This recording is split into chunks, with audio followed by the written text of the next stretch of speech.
Good evening বন্ধুরা, আজ হলো 21 নভেম্বর শুক্রবার। আজকের সন্ধ্যার বিশেষ বিশেষ খবর হলো শ্রীভূমি কংগ্রেসে পরিবারতন্ত্রের জড়, মনোনয়ন বিতর্কে কাঠগড়ায় হাফিজ রশিদ আহমেদ চৌধুরী। হাফিজ রশিদের বিরুদ্ধে নিকটাত্মীয়দের একের পর এক পদ পাইয়ে দেওয়ার অভিযোগে ক্ষোভে ফুঁসছে দলীয় অন্তর্মহল। হিলাড়া হাইস্কুলের জমি বিবাদকে ঘিরে উত্তেজনাকর পরিস্থিতি, বাড়ছে উদ্বেগ।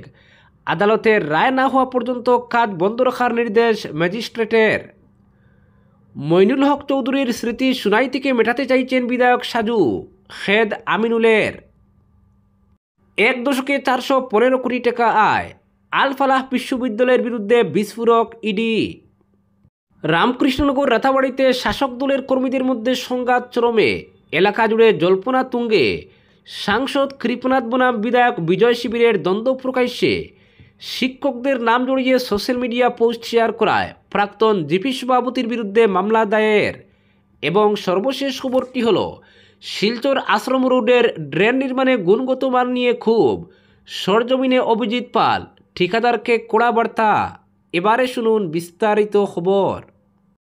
রাজ্য জুড়ে যখন পরিবারতন্ত্রের বিরুদ্ধে প্রধানমন্ত্রী নরেন্দ্র মোদীর লাগাতার আক্রমণ রাজনৈতিক অঙ্গনে উত্তপ্ত আলোচনা তৈরি করছে, ঠিক তখনই সেই একই অভিযোগে এবার কাঠগড়ায় শ্রীভূমি জেলা কংগ্রেসেরই এক প্রভাবশালী নেতা, বরিষ্ঠ আইনজীবী, প্রদেশ কংগ্রেসের সহসভাপতি হাফিজ রশিদ আহমেদ চৌধুরীর বিরুদ্ধে অভিযোগ। দলীয় সংগঠনটিকে তিনি নাকি নিজের পরিবারের ব্যক্তিগত উন্নয়ন মিশনে পরিণত করেছেন। দলের অন্তর্মহলেই এখন সবচেয়ে আলোচিত বিষয়, জেলা কংগ্রেসের বিভিন্ন গুরুত্বপূর্ণ পদে একে একে বসিয়ে দেওয়া হয়েছে তার আত্মীয় স্বজনকে। অভিযোগকারীদের দাবি, এমন অনেক লোকও পদ পেয়েছেন যারা আজ অবধি কংগ্রেসের প্রাথমিক সদস্যপদ পর্যন্ত নেননি। ফলে ক্ষোভে ফুঁসছেন জেলার পুরনো কর্মীরা। তাদের মতে দল গড়ে তুলতে যারা দিনরাত কাজ করলেন তাদের জন্য কোনো গুরুত্ব নেই, কিন্তু যাদের সঙ্গে দলের মূল আদর্শের সম্পর্কই নেই তাদের কুলে বসিয়ে দেওয়া হচ্ছে দায়িত্ব। নাম প্রকাশে অনিচ্ছুক দুজন প্রবীণ কংগ্রেস কর্মীর অভিযোগ আরও মারাত্মক। তাদের কথায়, হাফিজ রশিদ একজন হাই প্রোফাইল ব্যারিস্টার।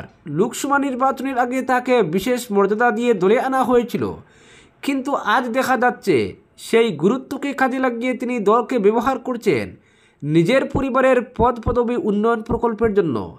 আমাদের মতো বহুদিনের কর্মীরা বঞ্চিত হচ্ছি আর দল বিভক্ত হচ্ছে।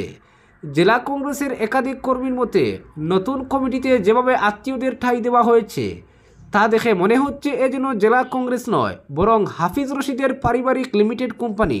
এ অভিযোগই সবচেয়ে বেশি বিস্ময়। দলের শৃঙ্খলা ও সংগঠনের নিয়ম অনুযায়ী গুরুত্বপূর্ণ কোনো পদ পেতে হলে ন্যূনতম প্রাথমিক সদস্য পদ, সক্রিয় কর্মী হিসেবে কাজ, আন্দোলন প্রচারে যুক্ত থাকা এসব বাধ্যতামূলক।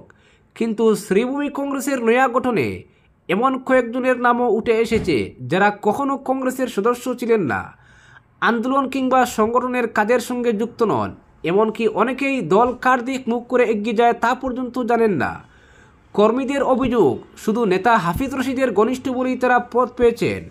এতে দলের মধ্যে চরম বিভ্রান্তি ও বিরক্তি ছড়িয়েছে। একজন দীর্ঘদিনের দলীয় সংগঠক বলেন, এমন হলে মাঠে ঘাটে যারা পার্টির পতাকা ধরে যারা মার খায়, গালি খায়, পুলিশ কেস খায়, তাদের মূল্য কোথায়? আমরা কি শুধু ব্যবহার হওয়ার জন্যই? আরেকজন প্রবীণ কংগ্রেস নেতা ক্ষোভ প্রকাশ করে বলেন, লোকসভা নির্বাচনের আগে জেলায় ঐক্য গড়ে তুলে লড়াইয়ে নামা দরকার, তার মধ্যে চলছে আত্মীয় বসানোর খেলা। এতে দল দুর্বল হবে তা বলাই বাহুল্য। এই অভিযোগ ছড়িয়ে পড়তেই শ্রীভূমি জেলা সংগঠনে অস্বস্তি তৈরি হয়েছে। বহু কর্মী প্রকাশ্যে মন্তব্য না করলেও চাগড় থেকে দলীয় কার্যালয়ের সব জায়গায় এখন একটাই আলোচনা, কংগ্রেস কি পরিবারতন্ত্রের দায় নিজের ঘাড়েই তুলে নিল? নেতৃত্বের সামনে কঠিন প্রশ্ন। কংগ্রেসের রাজ্য নেতৃত্ব এখন দুই আগুনের মাঝে। একদিকে প্রবীণ পরিশ্রমী তৃণমূল কর্মীদের ক্ষোভ, অন্যদিকে প্রভাবশালী নেতাদের ইচ্ছামতো পদ বন্টনের অভিযোগ। দলের একাংশের দাবি, এই বিষয়টি তদন্ত করে সমাধান না করা হলে বিধানসভা নির্বাচনের আগে জেলা কংগ্রেস ভেঙে পড়বে। অপরদিকে রামকৃষ্ণনগর রাতাবাড়িতে শাসক দলের কর্মীদের মধ্যে সংঘাত চরমে, এলাকা জুড়ে জল্পনা তুঙ্গে। সাংসদ কৃপনাথ বনাম বিধায়ক বিজয় শিবিরের দ্বন্দ্ব প্রকাশ্যে। নবগঠিত রামকৃষ্ণনগর বিধানসভা কেন্দ্রের শাসক দল বিজেপির দুই শক্তিশালী শিবিরের দ্বন্দ্ব এখন পুরোপুরি প্রকাশ্যে। দীর্ঘদিন ধরেই সাংসদ কৃপনাথ মালা ও বিধায়ক বিজয় মালাকারের ঘনিষ্ঠ কর্মীদের মধ্যে ঠান্ডা লড়াই চলছিল, কিন্তু সম্প্রতি সেই সংঘাত সোশ্যাল মিডিয়ায় তীব্র আকার ধারণ করায় গোটা এলাকায় ব্যাপক চর্চার সৃষ্টি হয়েছে। বিজেপি সাধারণভাবে শৃঙ্খলাবদ্ধ দল হিসেবে পরিচিত, অথচ রামকৃষ্ণনগরের সাম্প্রতিক পরিস্থিতি দেখে অনেকেই বলছেন এ যেন কংগ্রেসি কালচারের ছোঁয়া। দুই শিবিরের পারস্পরিক আক্রমণ পাল্টা আক্রমণে বিভ্রান্ত স্থানীয় মানুষও। বিধায়ক বিজয় মালাকারের ঘনিষ্ঠ দুই শিক্ষক অংশুমান পাল ও আব্দুর রহমান বাবুল রাতাবাড়ি থানায় লিখিত অভিযোগ দায়ের করেছেন সাংসদ ঘনিষ্ঠ রামকৃষ্ণনগর হরিনগর জিপির প্রাক্তন সভাপতি আইনুল হকের বিরুদ্ধে। অভিযোগকারীদের দাবি, আইনুল তার ফেসবুকে এমন একটি পোস্ট শেয়ার করেছেন যেখানে আটক হওয়া উদারবন ব্লকের বিইও মাধব সাহার সঙ্গে তাদের নাম জড়িয়ে কুরুচিপূর্ণ মন্তব্য করা হয়েছে। অভিযোগে আরও উল্লেখ রয়েছে, এই পোস্ট তাদের সামাজিক অবস্থান ও ব্যক্তিগত মর্যাদাকে প্রশ্নের মুখে ফেলেছে, তাই তারা আইনের সাহায্য নিয়ে সুবিচার চেয়েছেন। অভিযোগের পরেই মুখ খুলেন আইনুল হক। তিনি জানান, আমি ওই দুই শিক্ষকের বিরুদ্ধে কোনো কুরুচিপূর্ণ মন্তব্য করিনি। দাস এবি নামে আরেকটি ফেসবুক অ্যাকাউন্ট থেকে ঘুষকাণ্ডে গ্রেফতার হওয়া বিইও মাধব সাহার সঙ্গে ওই শিক্ষকদের ঘনিষ্ঠতার অভিযোগ তুলে পোস্ট করা হয়েছিল। আমি শুধু সেই পোস্টটি শেয়ার করেছি এবং তদন্তের দাবি জানিয়েছি, সেটাই এত বড় ইস্যু করে তোলা হচ্ছে। আইনুলের দাবি, তাকে উদ্দেশ্য প্রণোদিতভাবে রাজনৈতিক কারণে টার্গেট করা হচ্ছে। কৃপনাথ ঘনিষ্ঠ ও বিজয় মালাকার ঘনিষ্ঠদের এই দ্বন্দ্বে রামকৃষ্ণনগরের রাজনৈতিক পরিবেশ উত্তাল হয়ে উঠেছে। দলীয় কর্মীরা এখন স্পষ্টভাবে দুই ভাগে বিভক্ত, একদিকে সাংসদের শিবির, অন্যদিকে বিধায়কের শিবির। সোশ্যাল মিডিয়া একে অন্যকে আক্রমণের প্রবণতা বাড়ায় সাধারণ মানুষও হতবাক। অনেকে প্রশ্ন তুলছেন, এভাবে নিজেদের মধ্যে লড়াই করলে জনগণের কাজে মনোযোগ দেবে কখন? স্থানীয় রাজনৈতিক মহল বলছে, দুই নেতার ঘনিষ্ঠদের মধ্যে এই বিরোধ আরও বাড়তে পারে। দলীয় শৃঙ্খলা রক্ষায় বিজেপি নেতৃত্ব কী ব্যবস্থা নেয় তা নিয়েও জোর জল্পনা। রামকৃষ্ণনগর বিধানসভা জুড়ে এখন একটাই প্রশ্ন, এই সংঘাত কি আরও তীব্র হবে, নাকি দলীয় নেতৃত্ব দ্রুত হস্তক্ষেপ করে পরিস্থিতি সামাল দেবে? যাই হোক, সোশ্যাল মিডিয়ার একটি পোস্ট ঘিরে শুরু হওয়া এই মামলা এখন পুরো রামকৃষ্ণনগরের সবচেয়ে আলোচিত বিষয়। জনমানসে কৌতূহল তুঙ্গে। অপরদিকে হিলাড়া হাইস্কুলের জমি বিবাদ ঘিরে উত্তেজনাকর পরিস্থিতি, বাড়ছে উদ্বেগ। আদালতের রায় না হওয়া পর্যন্ত কাজ বন্ধ রাখার নির্দেশ ম্যাজিস্ট্রেটের। হিলাড়া হাইস্কুলের দানকৃত 7 বিঘা জমির একাধিক মালিক দাবিদার। বিতর্কিত জমির বিবাদ মেটাতে এবার মাঠে নামতে হলো কাটিগড়ার বিধায়ক খলিল উদ্দিন মজুমদার, কাটিগড়ার সার্কেল ম্যাজিস্ট্রেট ডক্টর রবার্ট টুলর, কালাইন ও বিহাড়া পুলিশ, নির্বাচিত পঞ্চায়েত প্রতিনিধি সহ স্থানীয় বিশিষ্টজনকে। তবে সরেজমিনে উপস্থিত হয়ে দিনভর অনেক চেষ্টা করেও এর কোনো কিনারা করতে পারেননি। তবে দাবিদার মালিক পক্ষকে সতর্ক করে মাটি কাটা থেকে শুরু করে স্কুল নির্মাণ সহ যাবতীয় কাজকর্ম বন্ধ রাখার নির্দেশ দিয়েছেন সার্কেল ম্যাজিস্ট্রেট। তার কথায়, জমি সংক্রান্ত বিষয় নিয়ে আদালতে মামলা চলছে, তাই আদালতে নিষ্পত্তি না হওয়া পর্যন্ত সব কিছু বন্ধ থাকবে। বছর খানেক ধরে দফায় দফায় মামলার পরিপ্রেক্ষিতে বিভাগীয় কর্মকর্তা সহ সার্কেল ম্যাজিস্ট্রেটের নথিপত্র যাচাই ও সরেজমিন তদন্ত অব্যাহত রয়েছে। উল্লেখযোগ্য বিষয় হল, বিতর্কিত জমির তথ্য প্রমাণ নিয়ে মাস 3 আগে সহকারী ভূবাসন আধিকারিক স্কুলে দানকৃত 7 বিঘা জমির সীমানা নির্ধারণ করে দেন। উল্লেখযোগ্য বিষয় হল, বিতর্কিত জমির তথ্য প্রমাণ নিয়ে মাস 3 আগে সহকারী ভূবাসন আধিকারিক স্কুলে দানকৃত 7 বিঘা জমির সীমানা নির্ধারণ করে দেন। এরপর স্কুল কর্তৃপক্ষ শিক্ষা প্রতিষ্ঠানের গৃহ নির্মাণের কাজ শুরু করলে আরও একাধিক লোক দাবি করেন স্কুলে দানকৃত জমির মালিক তারা। যতদিন যাচ্ছে উত্তেজনাকর পরিস্থিতি বাড়ছে। গত 2-3 দিন ধরে শুরু হয়েছে বেসামাল পরিস্থিতি। এতে যে কোনো সময় বড় ধরনের অঘটন ঘটার আশঙ্কা ব্যক্ত করছেন স্থানীয়রা। তারা বলেন, বেসামাল পরিস্থিতির খবর পেয়ে পুলিশ যথাসময়ে ঘটনাস্থলে পৌঁছে পরিস্থিতি নিয়ন্ত্রণে আনলেও চাপা উত্তেজনা এখনও বিদ্যমান। অপরদিকে সোনার বিধায়ক করিম উদ্দিন বড়ভূঁইয়ার নেতৃত্বে বরাকের রূপকার প্রয়াত মইনুল হক চৌধুরীর স্মৃতি ধ্বংস করার প্রক্রিয়া শুরু হয়েছে বলে খেদ ব্যক্ত করেছেন প্রাক্তন বিধায়ক তথা প্রদেশ কংগ্রেস নেতা আমিনুল হক লস্কর। সাংবাদিকদের সঙ্গে আলাপচারিতায় তিনি জানান, ধুবড়ী বিধানসভা কেন্দ্র থেকে নির্বাচিত হয়ে প্রয়াত মন্ত্রী মইনুল হক চৌধুরী বরাক উপত্যকায় মেডিকেল কলেজ, ইঞ্জিনিয়ারিং কলেজ থেকে শুরু করে 5 গ্রাম পেপার মিল, করিমগঞ্জে সুগার মিলের মতো বৃহৎ বৃহৎ শিল্প প্রতিষ্ঠান গড়ে তুলেছিলেন। কোনো শিল্প শিক্ষা প্রতিষ্ঠান নিজের নামে নামকরণ করতে চাননি। তার প্রয়াণের পর সহোদর সোনাইয়ের প্রাক্তন বিধায়ক নুরুল হক চৌধুরী, প্রয়াত শিক্ষাবিদ তজমুল আলী মজুমদার, প্রয়াত মানিক উদ্দিন চৌধুরীর মতো কংগ্রেসের নেতারা প্রয়াত নেতার স্মৃতি ধরে রাখতে শোনাইয়ে মইনুল হক চৌধুরীর নামে অডিটোরিয়াম নির্মাণের পদক্ষেপ নিয়েছিলেন।